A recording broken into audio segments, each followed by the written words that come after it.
today's lecture, we're gonna learn about failure. So think about you went to the store and bought a toothbrush, let's say, and to be able to, so when you come back home, you're trying to take out the toothbrush from the plastic package, and we all know how difficult that is. Like, we always need to use a scissor, because if we try to open the package with our bare hands, it's very difficult to take out the toothbrush. That's why if you even make a small incision, small cut, you can easily tear the package apart and get your toothbrush, right? And this is the reason why in all packages they put a small cut for us, and they say open here, right? Because when we use that region, we can easily open the package. This is the underlying phenomena of fracture mechanics. So when we have a small cut, small incision or notch, this is where the stress is amplified at the tip of this cut, and then this amplification causes the notch to propagate, to get bigger, and eventually results in the failure of the material. So what we are seeing in these images, we are seeing an oil tanker that is fractured in brittle manner. So brittle means suddenly, okay? So it always starts with a small notch, a small defect, small flaw in the surface. And then without giving any warning, it's suddenly, the material suddenly fails, because that crack has propagated suddenly, and that's why we are seeing this damage in the oil tanker. So in another picture here, we are seeing a commercial aircraft which also failed, and investigations have revealed that this happened due to corrosion, because the metal used has corroded. So corrosion is like loss of material. So corrosion will result in a notch.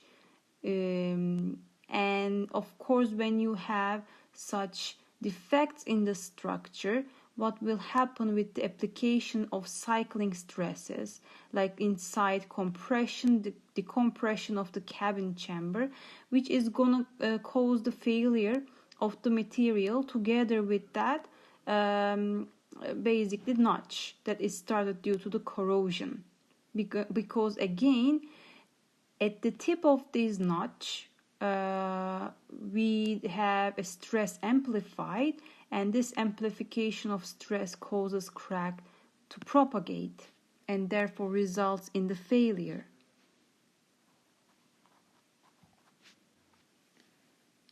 Alright, so in this chapter, therefore, we're gonna see what are different types of failure and under what conditions or situations do we observe these failures, and what is the mechanism underlying these type of failures, and then what parameter is used to quantify a material's resistance to fracture, what measures may be taken to reduce the likelihood of each failure type.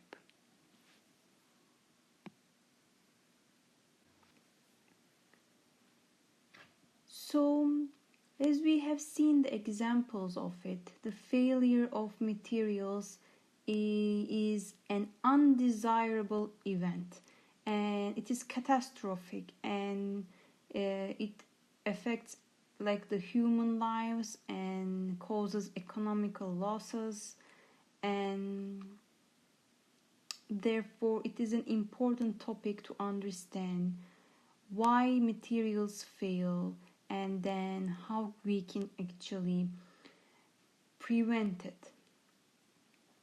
So of course this what we need to do is select materials properly based on our knowledge of failure mechanisms and how we can prevent it. We need to choose the proper materials for that specific application.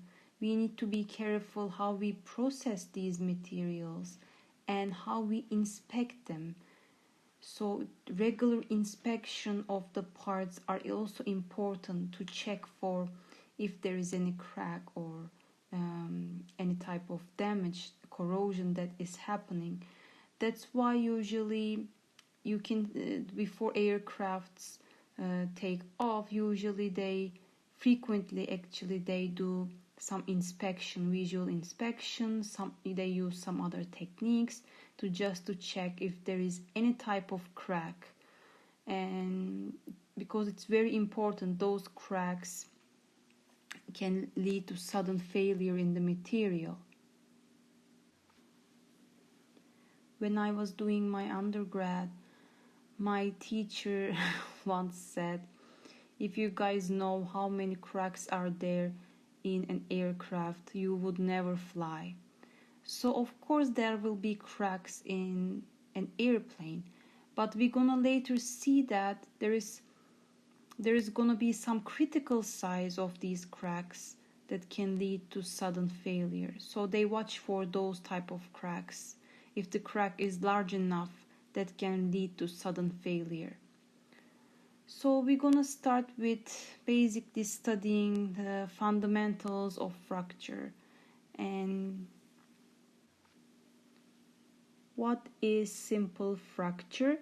It is basically separation of a body into two or more pieces in response to an imposed stress that is static. Static means it is constant with time and at temperatures that are low relative to the melting temperature of the material.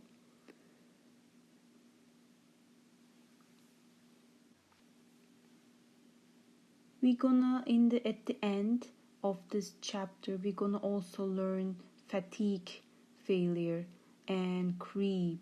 Those can happen.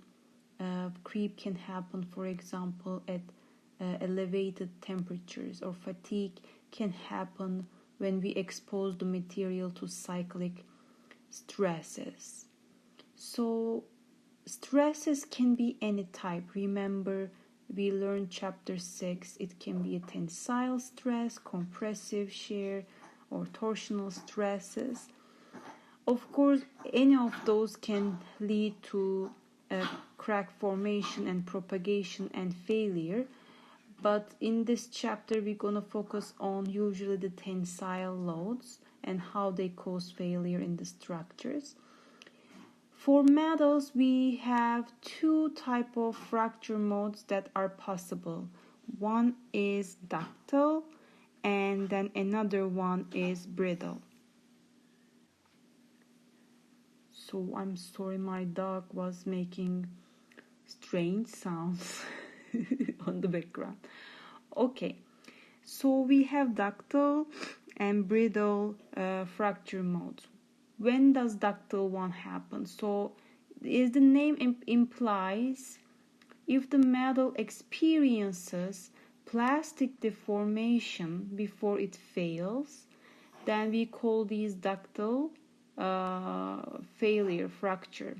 And if the material experiences very little or no plastic deformation at all, then we say this is a brittle fracture.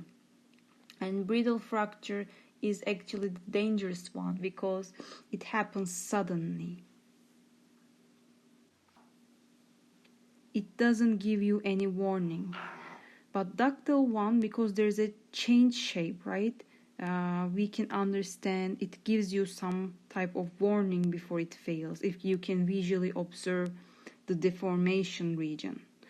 And yeah, the ductile fracture are what we desire than the brittle ones, because the brittle ones just suddenly happens and it is really bad, like the Challenger disaster happened because of the brittle fracture of the rubber, actually, or rings.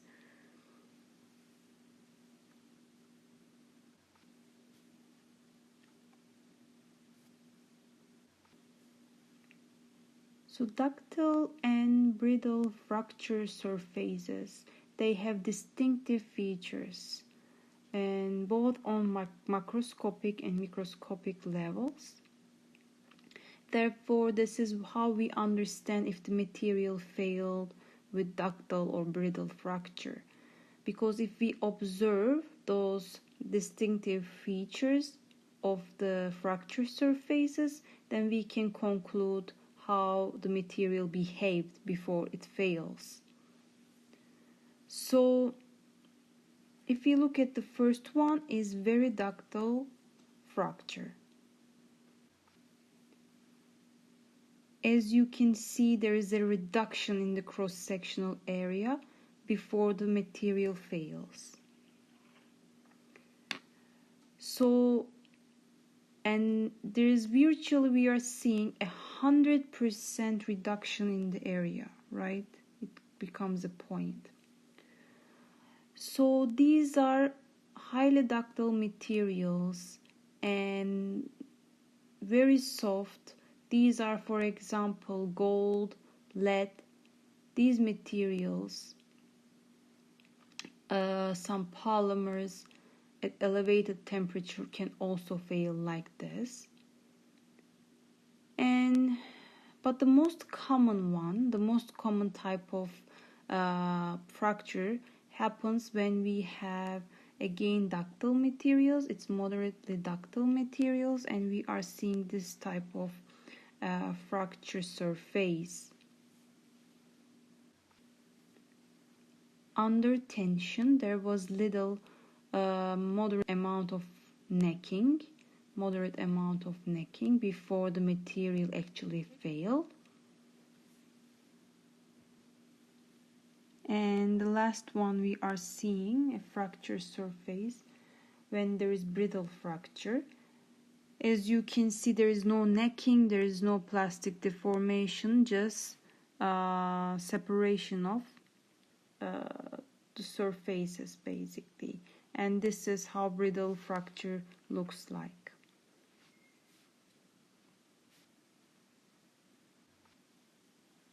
So obviously in these images of samples, we are seeing a ductile fracture in the first one, because we have seen there is some reduction in the cross-sectional area and some plastic deformation happened.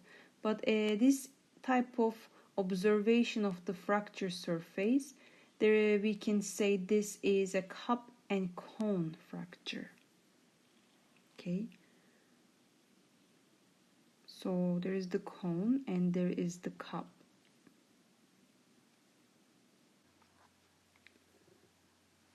This is what we observe with our naked eyes. And of course, if you also do look at the surface under microscope,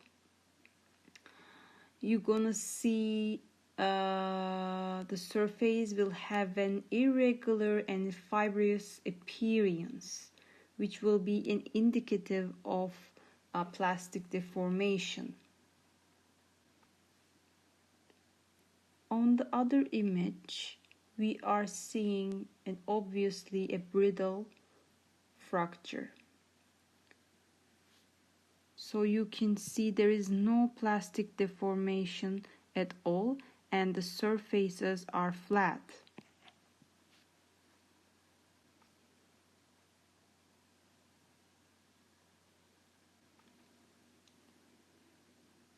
Another difference between ductile and brittle fracture is, think about when you have glass or ceramic cup, those are brittle materials, right? When you drop them or when they shatter, they broken into many pieces. That is brittle fracture.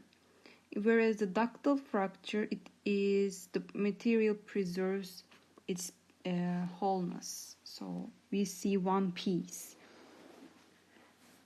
but it's a large deformation. But in brittle fracture, that is small deformations, so many deformations, right? Many pieces, but small deformations. That's what we see.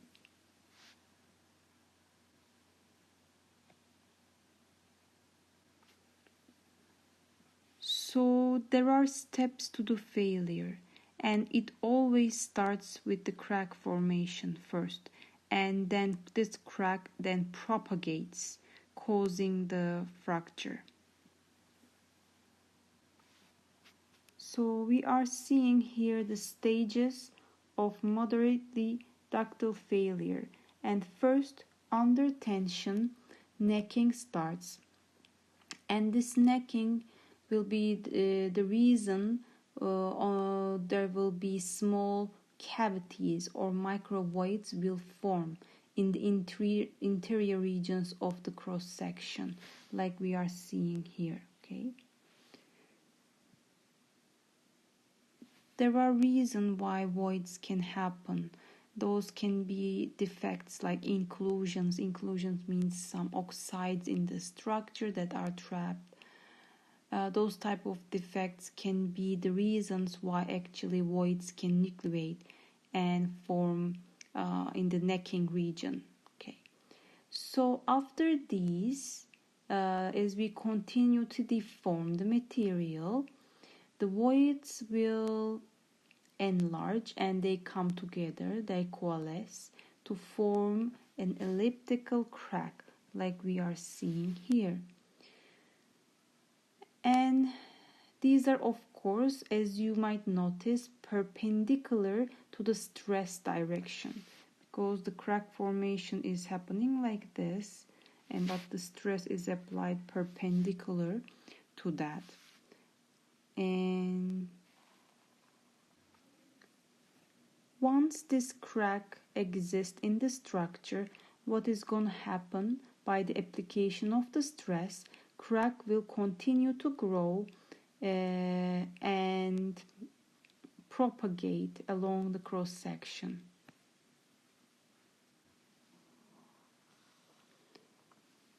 And finally, of course, we observe the fracture.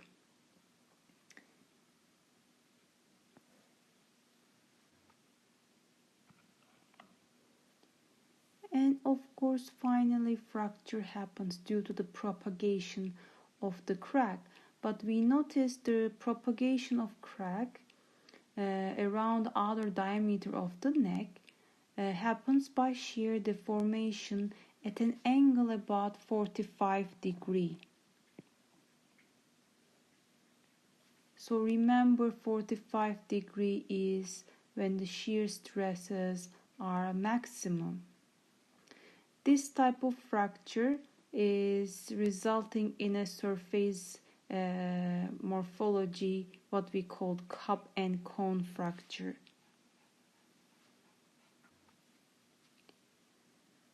So when they analyze under microscope how these fracture surfaces looks like, they can see the particles that were the reasons why voids form in the first place. I told you guys these can be some impurities, defects that are introduced during the production of the material, or it can be coming from the raw material, some oxides, some hard particulates. These are the reasons the voids form in the first place under tension. Of course, once a void forms, it propagates by continuing application of the tension, and therefore once it propagates, the failure happens. And we are seeing under microscope how this cup and cone fracture surface looks like.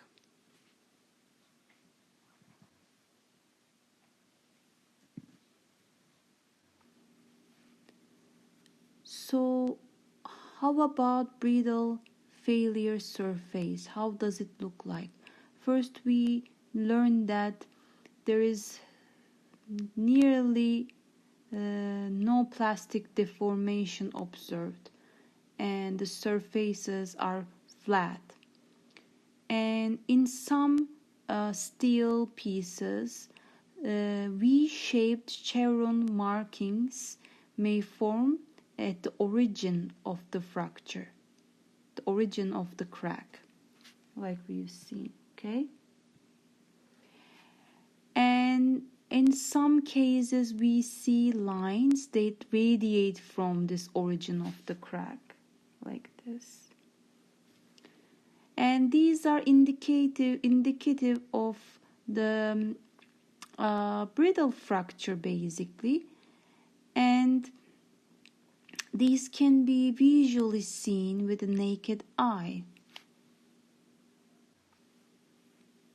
In some materials, there might not be any discernible fracture pattern, and when it is in the case of amorphous materials, they are brittle fractures such as ceramics, glasses, they yield a relatively shiny and smooth surface.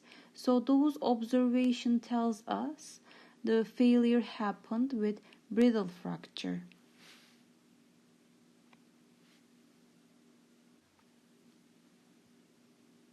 So for most brittle materials, crack basically propagates. Remember, the first it has to form, right? There has to be a crack. And then it propagates by the breaking of atomic bonds. So this process is called cleavage. And when this happens by just the breaking of the atomic bonds, then this fracture is said to be transcrystalline or transgranular crack propagation, which happens through the grains. And here under microscope, when they observe how the grain structure looks like after the failure, you can see the grains, right? These are individual grains, and the crack has gone through, you can see here, the crack has gone through individual grains, through the grains. That's when we call transgranular crack propagation.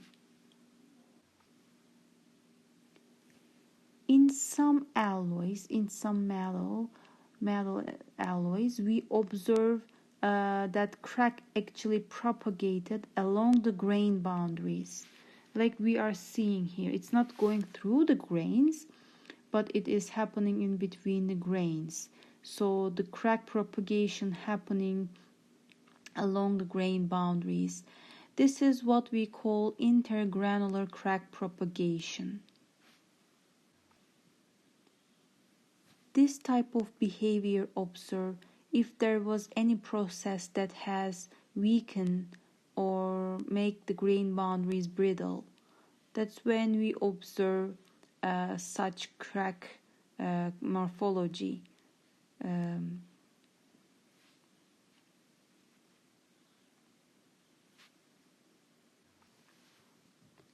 Now we're gonna take a look at principles of fracture mechanics. So fracture mechanics is a field that researches basically the failure of materials and gives us relationships between material properties, stress level, the presence of flows that can propagate, and their propagation mechanisms.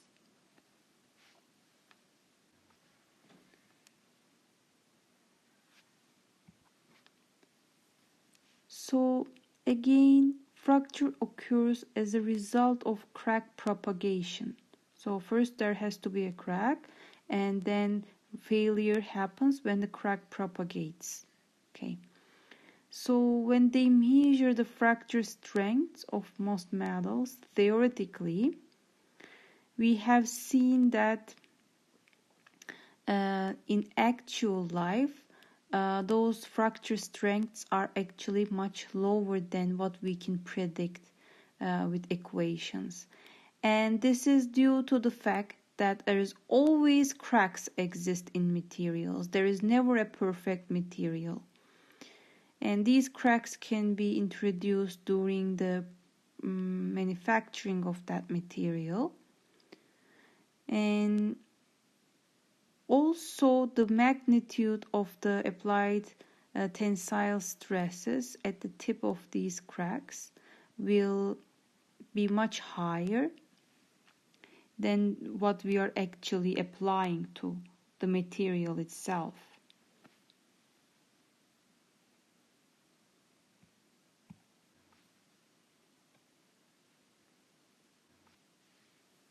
And now we're gonna understand that concept. So when there's a flaw or some crack in the material, it can be inside, like we are seeing here, or it can be outside, can be at the outside surface, like this one. Anyway, when there is cracks like these present in the structure, they will act as stress concentrators. So it will be much higher. The stresses around that crack will be much higher than what you're applying. So this sigma naught is your tensile stress that you're applying to the whole material. And it is gonna be amplified near the crack. And how much it is amplified near the crack is given to us with this equation. Because it is important to understand the stresses next to the crack so that we can make prediction if the material will fail or not based on its yield strength or fracture strength. So here sigma m is the stress at the crack tip, okay? And sigma naught is what we actually apply to the material. And rho with the subscript t is going to be the radius of the curvature of the crack tip. If you look at here, that crack in this region is zoomed in, and this is the tip of the crack, and assuming it's close to a circle, we are getting the radius of that curvature. Okay, and you are seeing that the dimensions, the geometric configuration of the crack is also effective in enhancing, in amplifying the stress. So what we have in the equation, if you see how much of these applied tensile stress is amplified, depends on the crack size. If it is A, if it's outer, even if it's 2A inner crack, you will have to take half of it. Okay, so this is the half of the inner crack or the surface crack size. This is over the radius of curvature. Okay, and then there's a power here in the equation.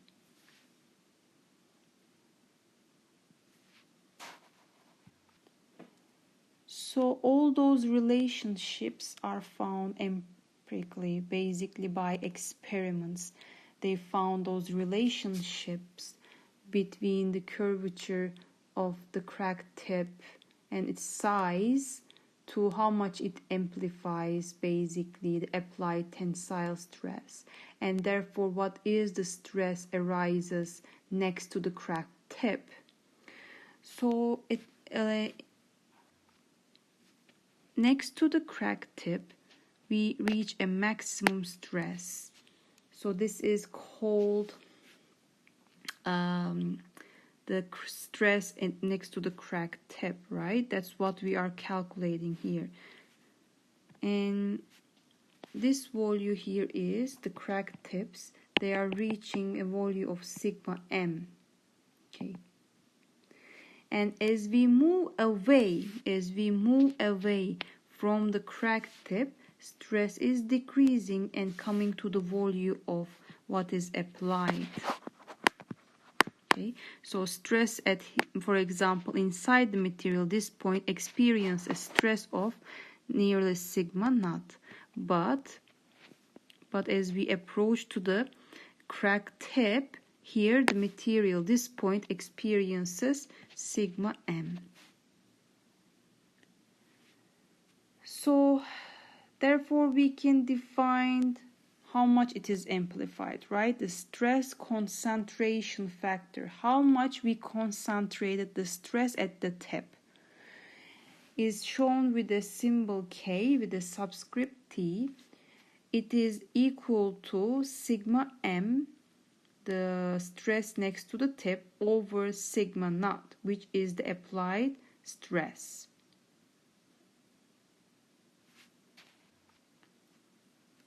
And since we know the equation for sigma m, plug that in that equation, plug sigma m, and you're gonna see sigma naught cancel out, and then what we left with is 2 times a over rho to the power of 1 over 2.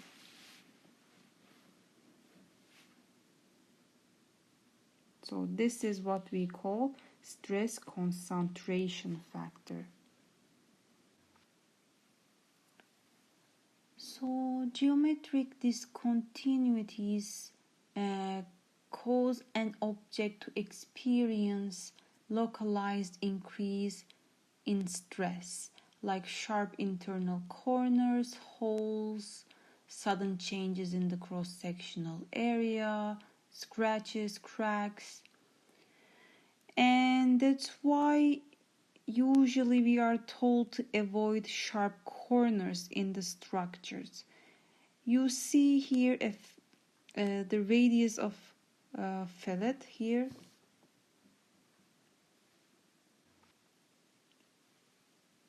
and in the chart we are also seeing how this stress intensity factor or stress concentration factor actually increases as we go to sharper fillet radius, because the R over H, as R is decreasing, we have sharper corners, and this increases the stress concentration factor, meaning you are amplifying the applied stress to larger volumes near those corners.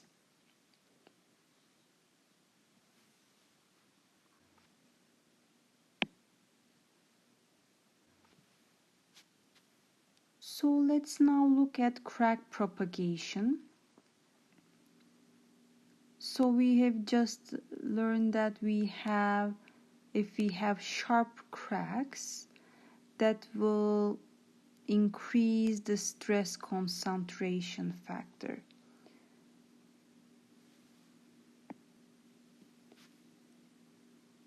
Therefore, if you apply even lower stresses, low stress volumes, it will be amplified to a volume that will cause the crack to propagate when compared to blunt tips, where less stress concentration factor will be in effect. So for ductile materials, usually there will be plastic deformation at the crack tip, because what happens here is, remember, we are reaching the yield strength of the material first for the plastic deformation to take place. So at the tip of the crack, you are reaching the yield strength, and the stress you amplified will reach to a volume of that is equal to the yield strength, and therefore what's going to happen in the vicinity of this crack tip, there will be plastic deformation taking place. So we have learned two things here: sharp cracks compared to blunt tips. Sharp crack tips will enhance the applier stress to a higher magnitudes, and when there is ductile material, that will experience plastic deformation at the crack tip, But in brittle materials, there won't be any plastic deformation happening at the crack tip.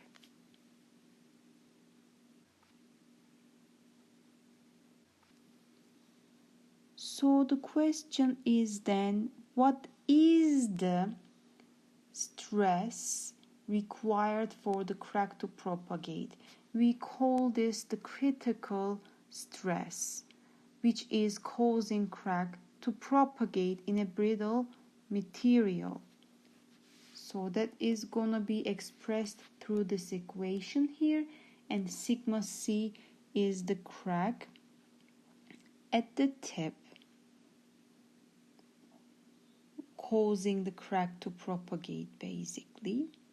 And there is also E in the equation, which was the modulus of elasticity, and there is surface energy,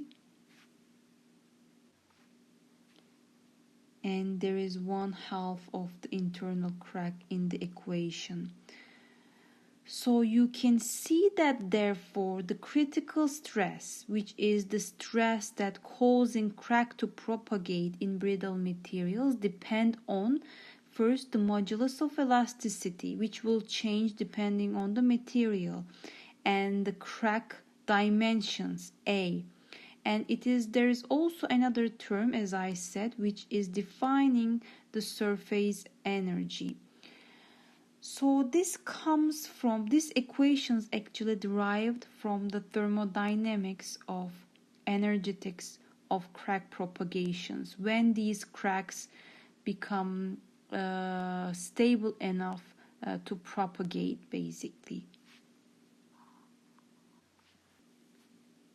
Because each time the crack propagates one step, remember there will be you are separating the material into two parts and you are generating surfaces, and to generate those surfaces it requires to provide some surface energy. So for brittle materials there is just surface energy term comes, but in plastic ductile materials where we experience plastic deformation next to the crack, you also need to add plastic deformation energy, because as we deform the material plastically, we are also storing energy, right? We learned this by basically, remember we defined toughness under the stress strain curve. It tells us about the energy, and if there is plastic deformation, there is also energies related to that plastic deformation.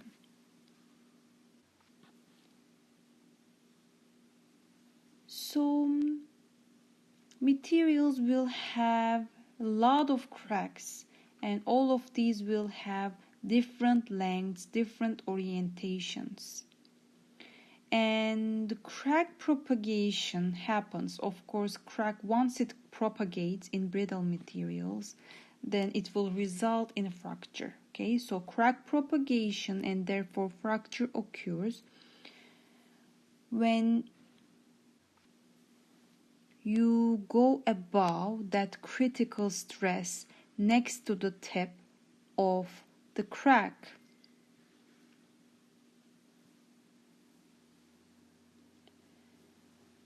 Of course, since we have multiple cracks in the structure, it will only happen to one of those cracks where it requires the lowest amount of critical stress to propagate, because it is easier to reach that volume or go above that. So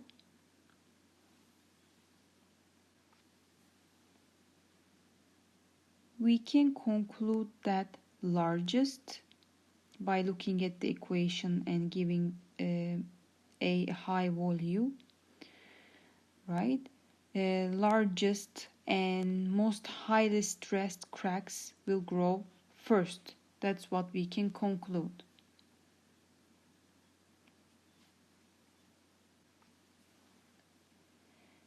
So we have seen toughness. Toughness was the energy absorbed in the material till it fails, right? Under elastic region it was resilience, but elastic plastic region in total, we called it toughness. It was the amount of energy absorbed per volume of the material during the deformation until failure. But there is a much more important term, which is the fracture toughness, because all materials have cracks. There's always a crack, and this will measure us the resistance of the material to brittle fracture when a crack is present.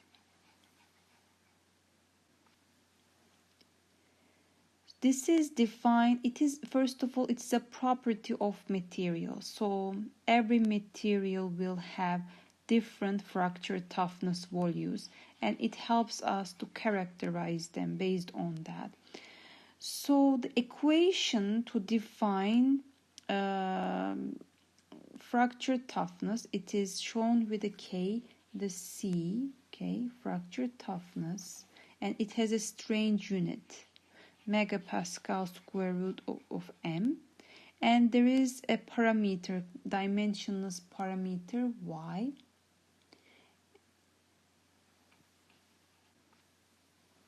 which is a parameter based on the crack and specimen sizes, geometries, as well as the manner of the load applied. And the value of y is determined, it is relatively complex, and therefore for most materials we accept it as 1. Okay, so sigma c is the critical stress for crack propagation. Here we learned it, right? So we learned there will be a stress value which will lead to the crack to propagate. That is what we're putting here. And there is the crack length. So as you can see, as the fracture toughness of the material increases for a certain crack size, if we keep it constant, the critical crack stress required for the propagation will also increase. So the higher the fracture toughness, the better the material in handling stresses before it fails by brittle fracture. If you just look at the equation and try to understand what is fracture toughness, for a certain size of crack A, basically it is the stress, right? Fracture toughness is basically the stress that is required for that crack to propagate. That's what it is.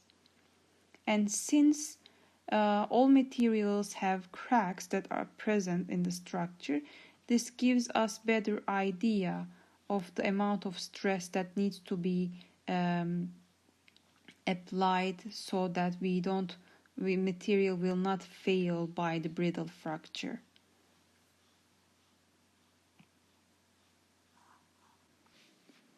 So when the specimen thickness is greater, much greater than crack dimensions, the fracture toughness is independent of the specimen thickness. Under these conditions, a condition of plane strain exists. What does it mean, plane strain, right? So plane strain, basically a two-dimensional state of strain in which all the shape changes of a material happen on a single plane. In other words, basically displacement of material happens in a direction that is parallel to a given plane.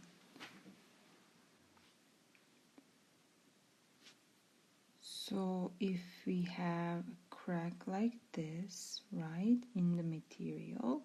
We apply the tensile stresses, right?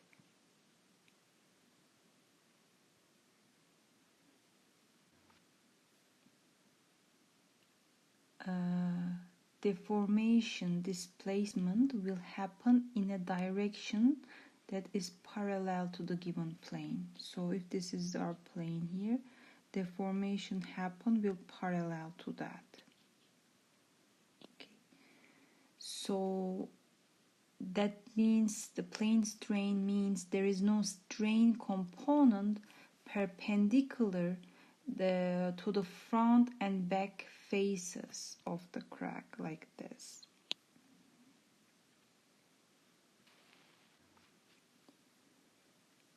So then the fracture toughness value for then thick specimens known as a plane strain fracture toughness, which is KIC.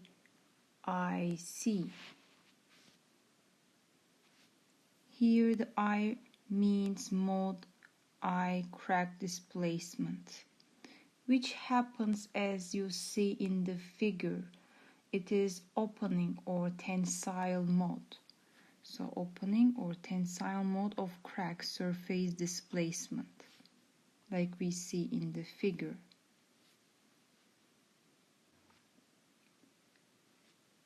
Well, it is defined by the same equation. It is just telling us that this time we are working under tension and the crack is opening up in this configuration basically. And of course the KIC values are high for ductile materials, because we understood from the equation that as we increase this value, the stresses required for materials to handle to crack propagation is much higher. And this value is high for ductile materials but lower for brittle ones. So we say the plane strain fracture toughness for ceramic are low, for example, compared to metals.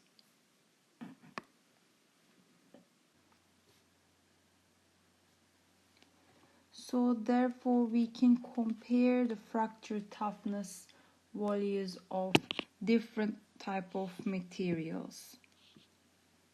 So as you can see, metals and alloys has the highest values of fracture toughness.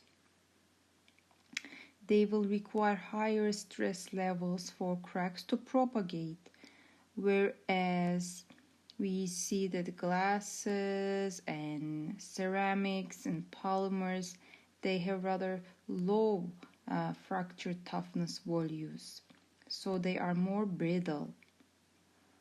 And composites and fibers, since composites are a mixture of different types of materials, so in this case a wide range of fracture toughness values can be achieved depending on what type of materials you are using.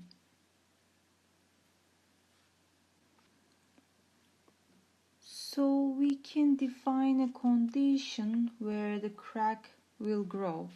We can say if with given critical stress levels with a certain size of crack, if the toughness required, fracture toughness required is much higher than what can be provided by the material, then this crack can propagate. So through the equation of fracture toughness, the plane strain fracture toughness, assuming y is 1, let's write this, or never mind, y sigma pi a. So now this value is a material constant. Depending on the material, it will have a certain value. And you can find this from tables in your book. For example, there is table 8.1, which gives you the fracture toughness values of different type of materials. So what can we learn from this equation? So if you know the fracture toughness and the size of the crack inside the material, if you plug that information in, what you can calculate is actually the critical stress that is required for that design. That's what you can find. There is also another thing you can find, which is the critical crack length. So in this case, you know K1C specific to the material, and you know the stress that is gonna be applied to the material. Then it will give you, if you solve it for the crack length, it will give you the critical crack length, that if that material crack reaches that size, it will propagate and result in failure. So from this equation, you can then find two things. You can find for a certain size of flow and fracture toughness of a material, you can find the critical stress that is necessary for the crack to propagate, or you can find the critical crack length, which at a given stress level with the given fracture toughness of that material, what is gonna be the critical crack length. And if you're in your material there are cracks that are bigger than the critical crack length, they already met the condition of crack propagation. Therefore your material, the crack inside your material is gonna propagate and will result in a failure, right? If you calculate the critical crack length, that means you should never reach that value. The cracks should never reach that value, because then they're gonna propagate. Or for a certain crack size, they should never reach that critical stress levels, because otherwise the material will fail. So people, they have developed non-destructive testing techniques where they are able to actually measure the size of internal and surface flaws. This way they can make sure the material is not gonna fail. So they are testing the aircrafts with these techniques to see what are the crack sizes, because they don't want those crack sizes to reach the critical crack size. Then the crack can propagate if that is the case. So the graphs below those equations represent telling you the same thing, right? For a certain crack length, if you exceed the value of critical stress, then the fracture will happen. Or for a certain stress value, if you go above that critical crack length, the fracture will happen. Also giving you different information. As you lower the applied stress, the critical crack length will increase. Okay, you are safer. And as you increase the crack size, the critical stress level will decrease, right? As you decrease the critical crack size, stress level for causing this crack propagation will decrease.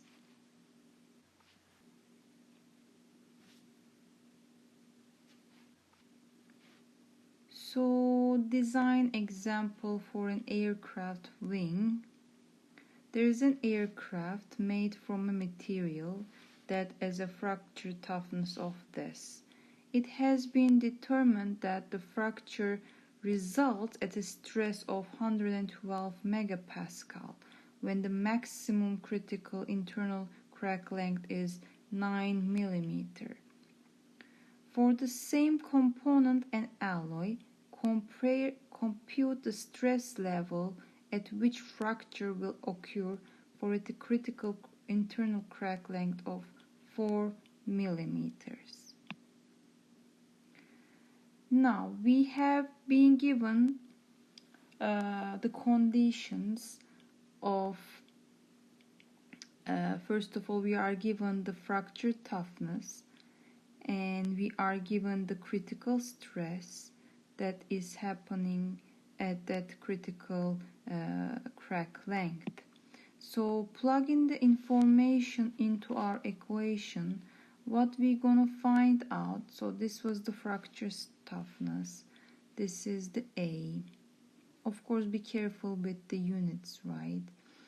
This is the A, and then this is the critical stress. So with those conditions, the Y, the constant parameter, is 1.38. Now, once you find that Y, you can use it again because it will be the same for the same conditions, same material. You can use that constant again to find the critical stress for a crack length of 4 millimeter. Now you're going to put the 4 here, the crack size here. The fracture toughness is the same because same material. Y is the same material. And then for that crack size, your critical stress is 168 megapascal. So you should not exceed this value.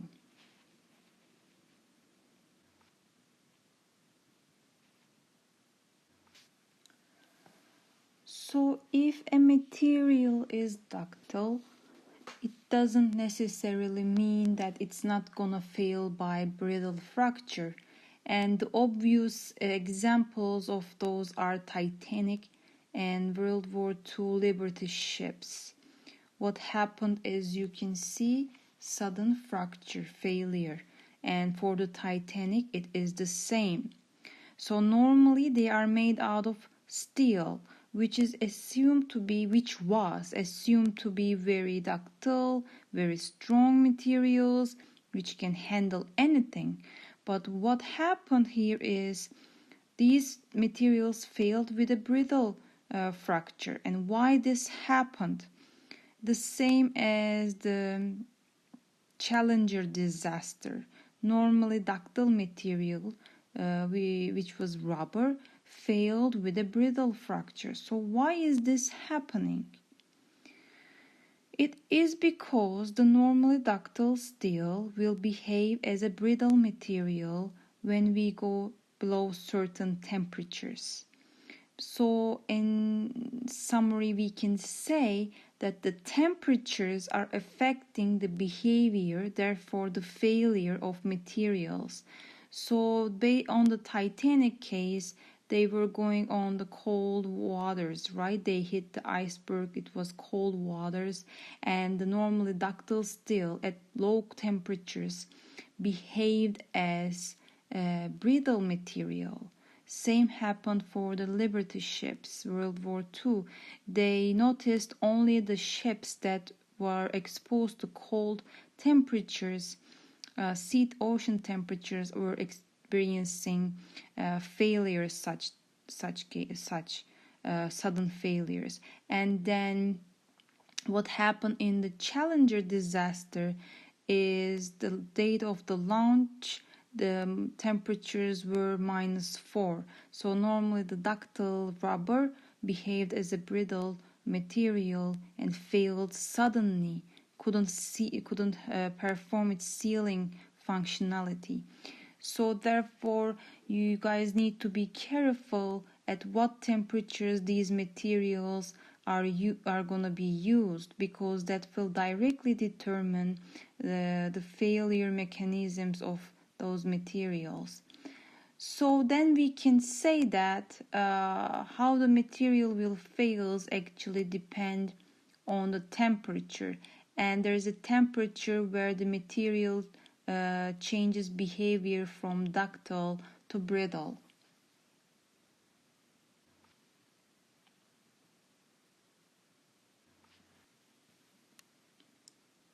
So how do we test materials then for this brittle fracture?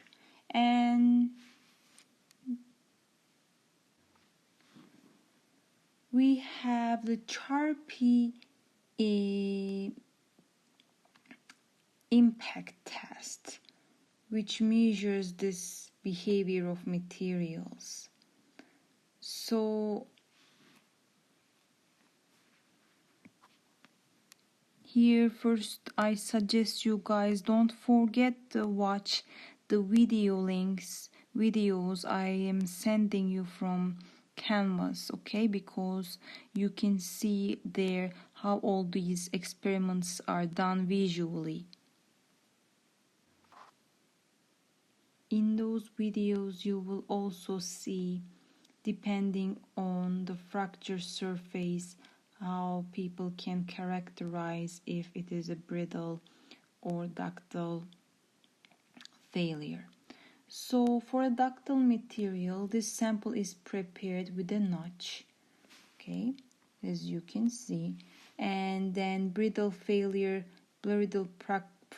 conditions are promoted, such as high strain rate, deformation at low temperature, and the presence of a notch. So what is done is basically the energy absorbed for this crack to propagate is calculated. How? There is a hammer. So there is your specimen here, right there, and there is the hammer, okay, at a certain height, which hits, released and hits your material breaks, and then the hammer continue its journey and comes to this position now at a different height. So its potential energy changed, and this changed in energy is actually the energy absorbed by the material, energy absorbed for that crack to propagate and fail the material. This is what we call as Charpy test.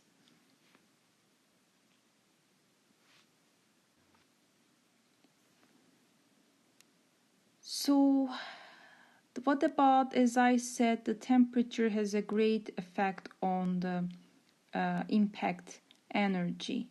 So whether the material will behave as brittle or ductile, right? Higher impact energy means material absorbed more energy before it fails. Low impact energy means material didn't go through any plastic deformation, anything to absorb those energies, and it failed suddenly with brittle fracture. So as a function of time for different types of materials, people calculated the impact energy of those materials with a Charpy test, and then they put it on a chart. Okay, that is what we are seeing here. 3 types of behavior is observed.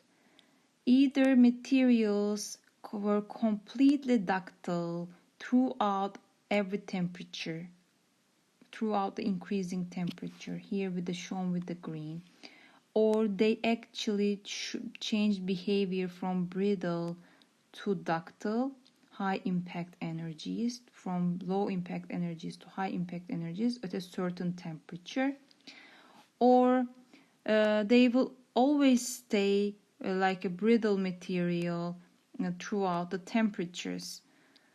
So this was found to be related to the structure of the materials.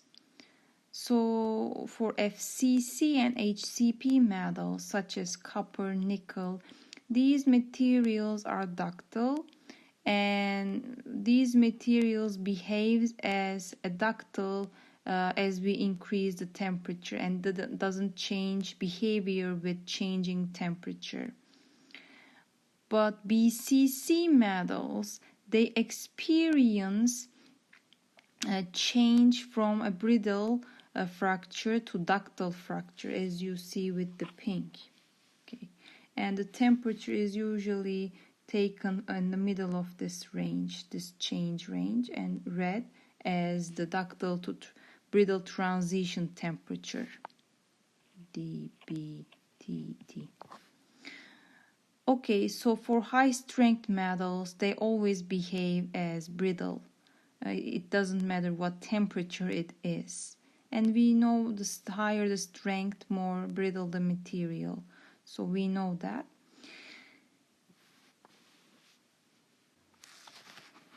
So if you are using a metal in your manufacturing of your part, you need to be careful because at what temperatures you're gonna use them. You don't want to go below the ductile to brittle transition temperature where the behavior of the material is now brittle. This is the reason why they made mistakes for the Titanic and then Liberty ships. They didn't take into account that the behavior of materials can change with the temperature, but in fact it was changing. They were using steel, and that is BCC, and this was therefore their behavior dependent on the temperature.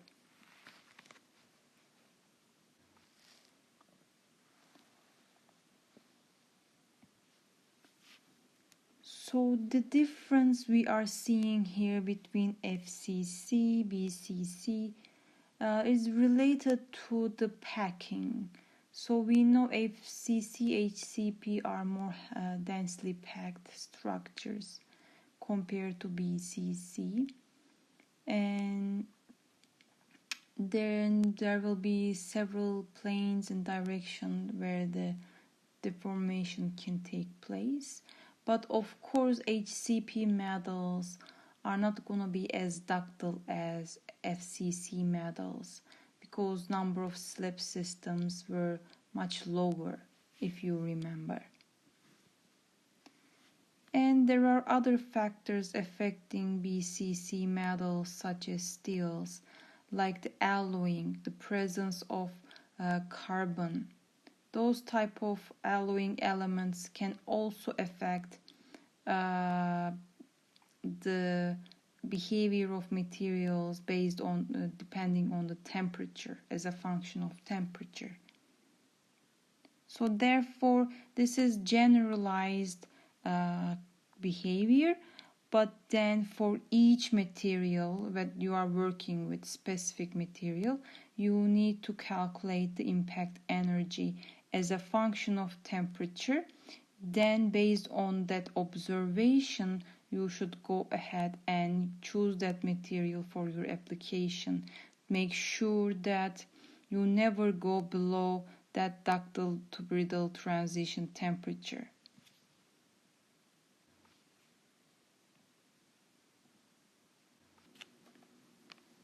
So fatigue failure. What is fatigue? Basically, if you expose the material to repeated cycles of stresses, then with time the failure will happen. There will be a crack and the formation, and this crack will propagate. So stress cycle means many of the parts that we used in applications, they are exposed to stress cycles like tension, compression,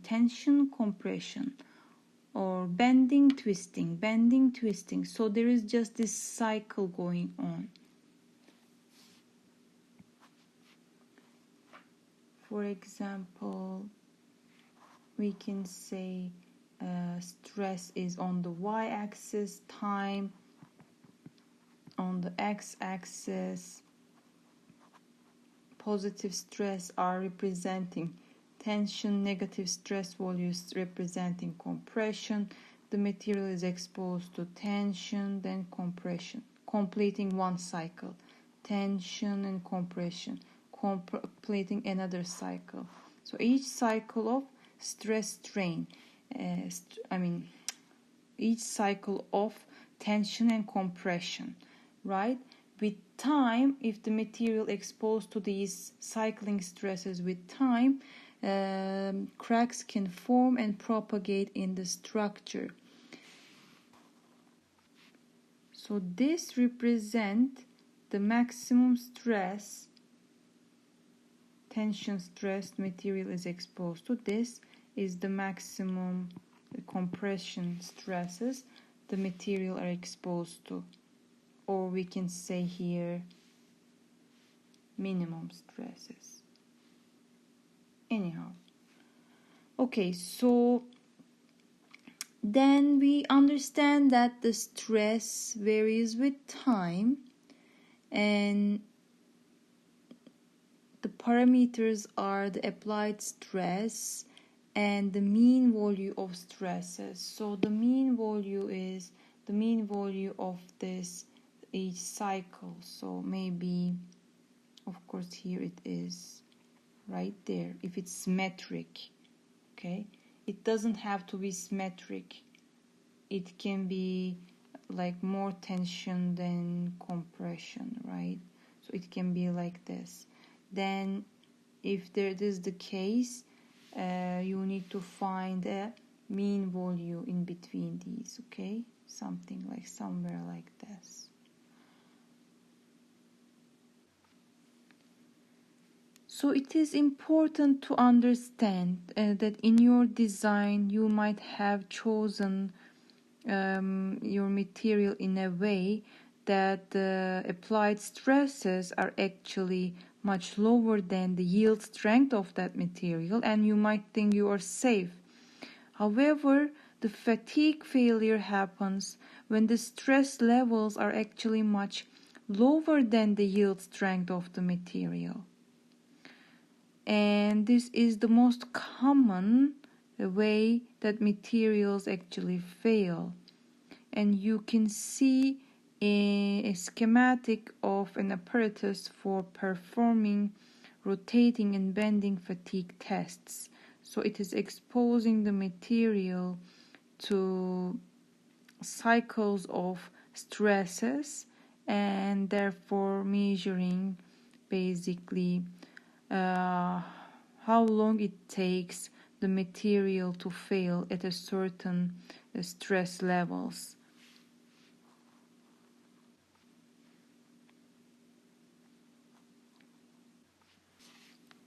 Now this part is important, right? So what does this test measures? So first of all, it records the applied stress amplitude as a function of number of cycles to failure. That means at a certain stress level, it might take 100 cycles material to fail. Remember, each cycle is one tension, one compression is a one complete cycle, right?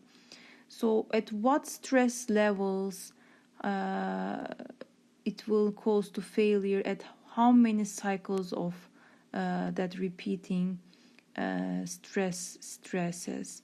So let's say, for example, at this certain stress value, it took them 10 to the power of 5 cycles to experience failure.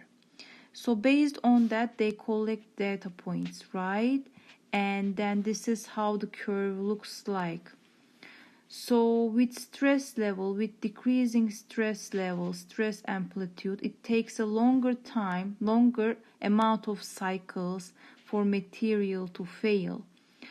But at a certain stress level, which we call the fatigue limit, at a certain stress level, which shown with the blue, fatigue, and under this, if you go under this and if you reach that and go under that stress level, fatigue failure never happens, no matter how many cycles of stress you expose the material to.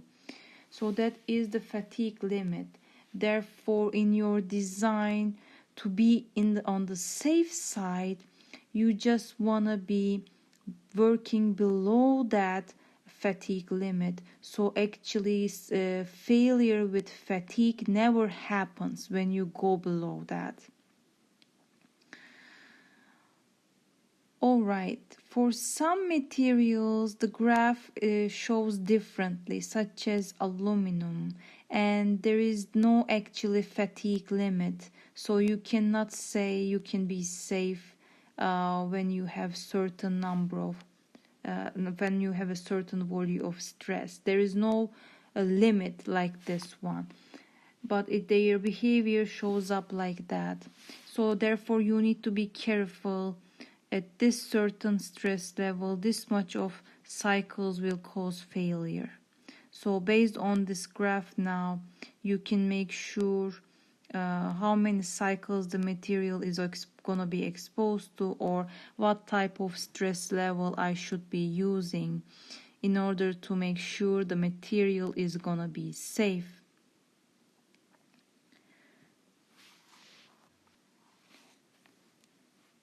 So NF is the number of cycles to cause the fatigue at a given stress amplitude, just like I described. So if you let's say if you collected data, plot your SN curve for your specific material, and then you want to calculate the fatigue life. Of course, you know the stress levels that you expose the material to. So you go ahead to your chart and find that at stress level, what is going to be the fatigue life, the number of cycles that you can expose the material to. Because when you go above this fatigue life, basically the material will fail at that stress level.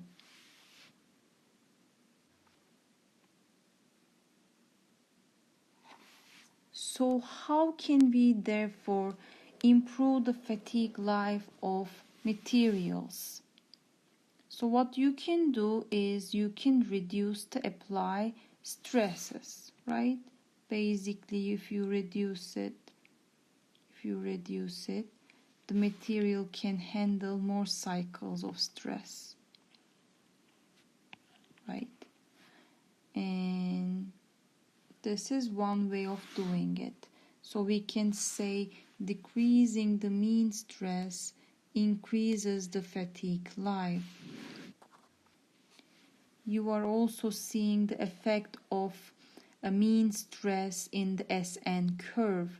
You can see that for a certain number of stress, certain volume of stress level, if you have larger mean stress levels, number of cycles to failure is lower compared to where you have a more moderate mean stress levels. Then you will have a higher NF volume compared to this, right? So therefore, this is the summary here. If we decrease the mean stress, we increase the fatigue life, or we increase NF, right? The number of cycles to failure is increased. There are other ways, such as doing surface treatments to increase the fatigue life. So this is some techniques such as shot peening or carburizing, so which will strengthen the material. Okay, so if you do shot peening, what is happening here? You are introducing compressive stresses to the material, the same as carburizing. When you expose the material to carbon-rich gas and the carbon diffuses into the material.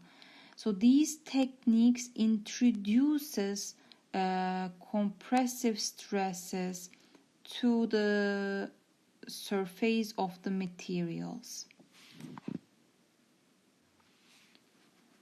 So this is a way to prevent cracks from growing. And if you apply the tensile stresses first, it will need to be compensated by, it will need to get over the volume of that compressive stresses on the surface.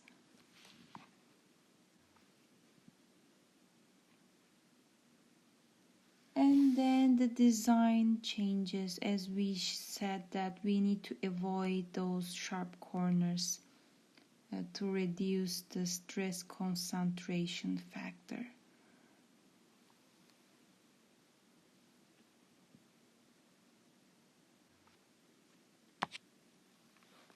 Usually happening at elevated temperatures when the material is exposed to static stress at a certain amount of time at a constant stress level. The material can fail with what we call creep. This is how your tungsten filaments and your light bulbs fail, and there is a lifetime that we can give to the light bulbs, right? So what happens on those, the tungsten filament sags over time under its own weight. So there is the constant stress, which is under its own weight.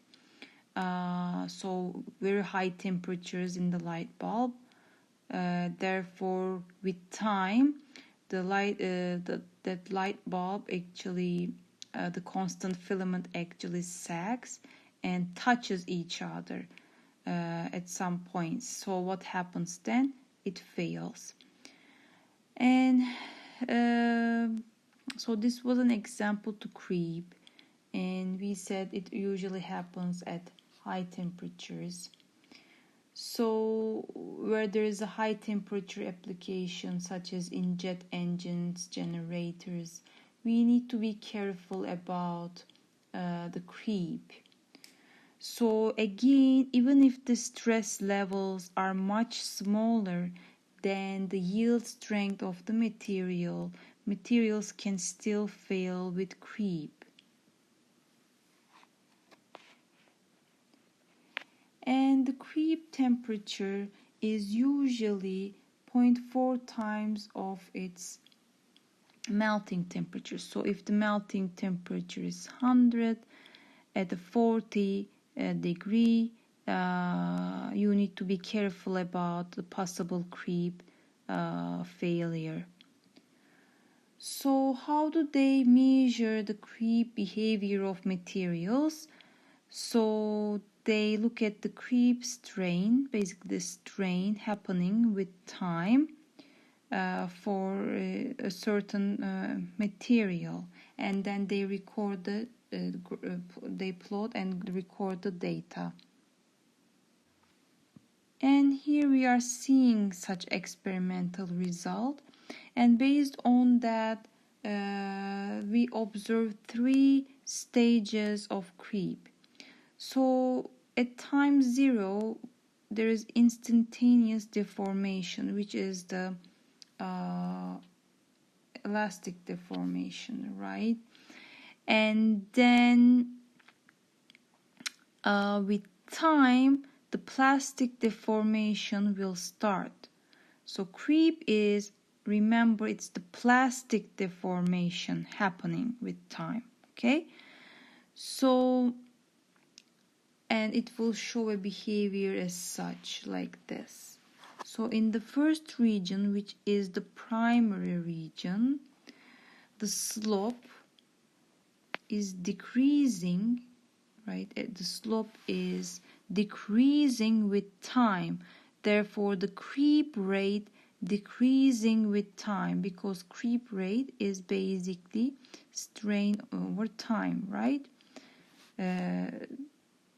This over that is gonna tell you what the creep rate is. All right, so why is it decreasing with time in the first region we call primary region?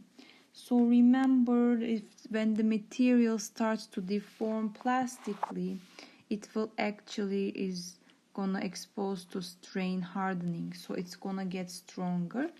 That's why once the plastic deformation starts here, the creep behavior is gonna be with a slowing down speed. So that means that because the material is getting stronger, that is the behavior we observe in the primary creep region. The most important region is secondary creep region, because that is where the material spends most time in. So what happens here? We observe a steady state creep behavior, meaning a linear change of the strain with time. And of course the slope is again delta epsilon over delta t, and which is constant throughout this stage, as you can see. And the final stage is tertiary creep, the third stage. And of course this is where we go to the fracture. Basically at certain point when the necking begins, the sudden failure happens in the fracture. So this is the third region, right? Tertiary creep. And if you look at the slope here, it is increasing with time. So the rate of creep is increasing with time in this region.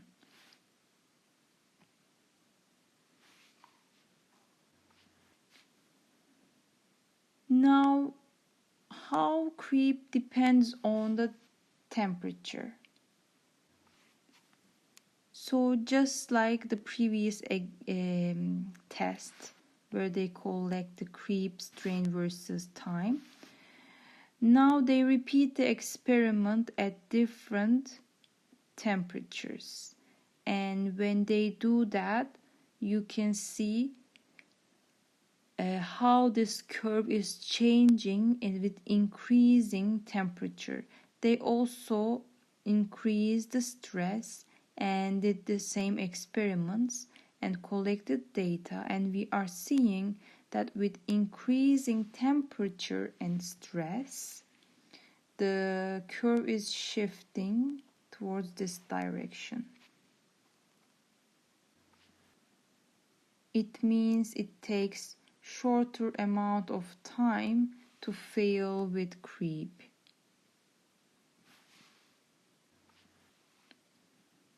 Also the slope is increasing, right? The slope is increasing. Basically the failure is happening at a much higher rate. Here the yellow line represents elastic behavior, meaning stress levels are much below to cause the plastic deformation basically. So it is pure elastic behavior.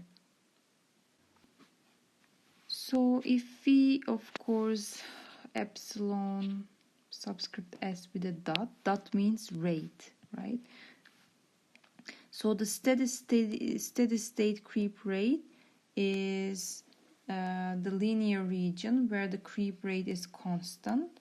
That is the steady state creep rate, and we see that it increases with increasing time and stress, which is expected. So with increasing increasing temperature and increasing stress, these are gonna cause materials to fail within a shorter period of time. It will increase the creep rate. So this is something expectable logically. Of course, therefore, as I showed you guys, it will affect the rupture time. So rupture time, as you see, is decreasing as we go to higher temperatures and high stress levels. So this is also logically we can understand that.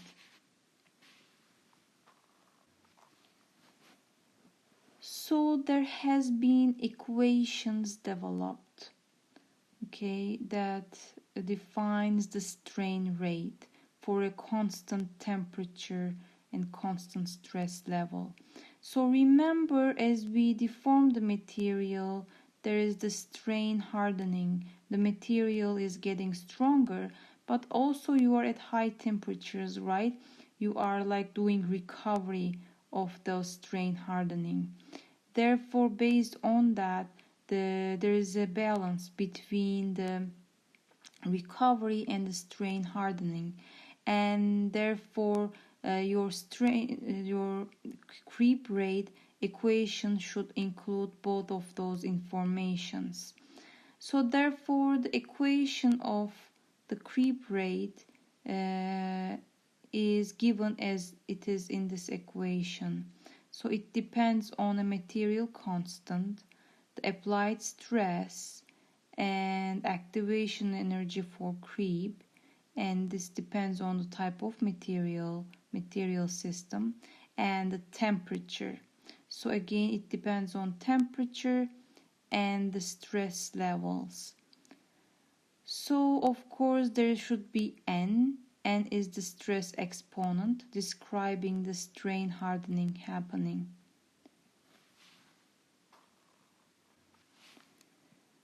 Based on this equation, we can also say the creep rate is increasing with increasing temperature and stress levels. So you can see for a certain volume of stress that as we go to higher temperatures, the creep rate is increasing.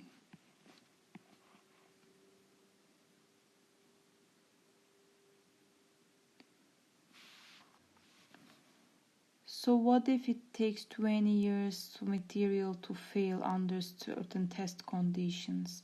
Like they cannot continue collecting data, right, to figure out what is the time to rupture.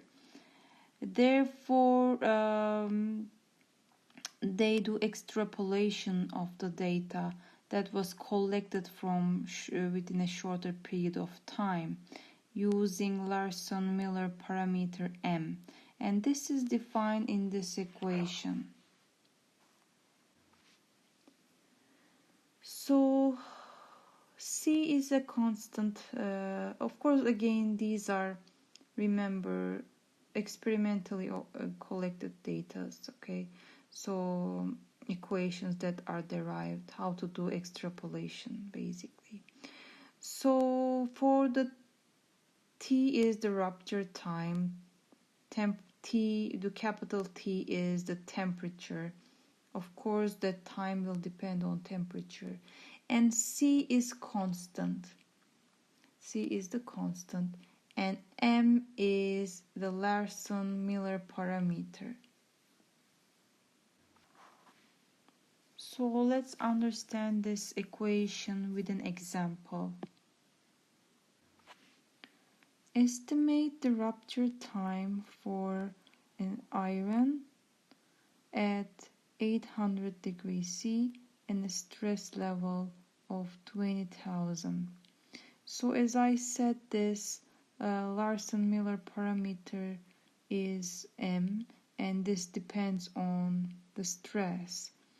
So from certain experiments, they are able to find how this M changes with the stress.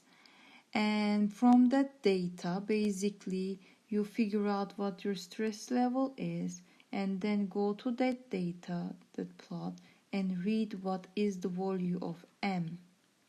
Okay, so that is gonna be 24 times 10 to the power of 3. That is gonna be your M at that stress level.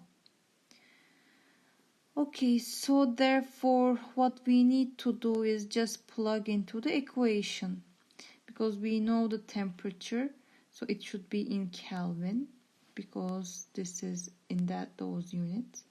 It should be in Kelvin. This was 20, and this is the M, and therefore you can calculate approximately, basically, what is the rupture time.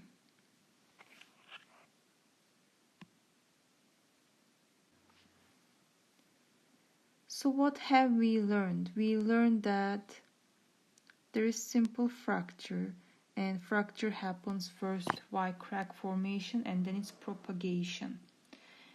And there is ductile and brittle fracture. Ductile fracture happens with plastic deformation and slow crack propagation, whereas brittle fracture is the dangerous one, where there is no plastic deformation, it is very sudden, and then we can understand these differences from looking at the surface morphologies, how the surface looks like with visually to our eyes, naked eyes, and also under microscope.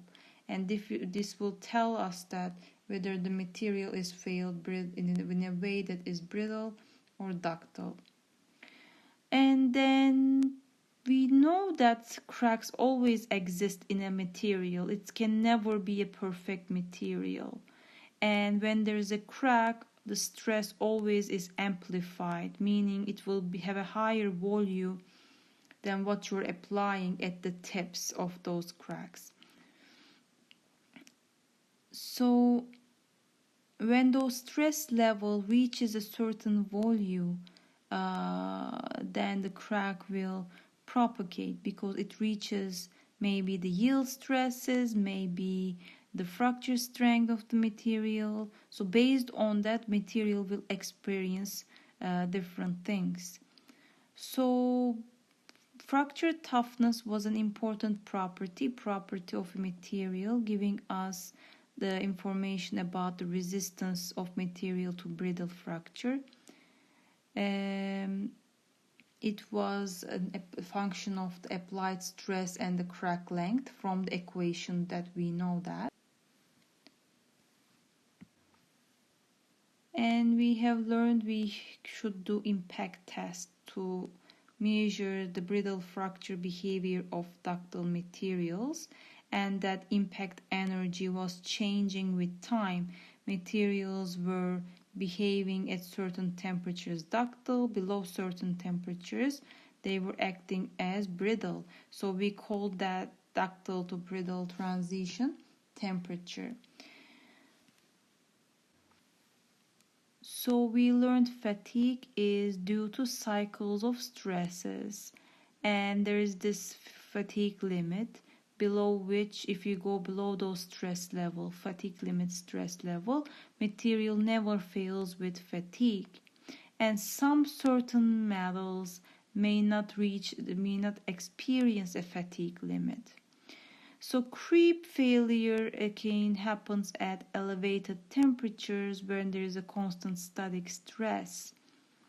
So even if we are working at stresses below the failure stress, the material can fail. And the most important regions where we observed in the test was the steady state creep region, steady state secondary region, where we can measure the steady state creep rate, because that was the longest time that the material spends on that region. And then there's this, we can get information about the rupture time, creep rate of a material, and to extrapolate the data, because we don't want to make them we don't want to do the test for years and years. We need to extrapolate. So people figured out an equation that gives the best extrapolation. Basically, that was the Larson-Miller parameter. Using that, the extrapolation is possible. That's it.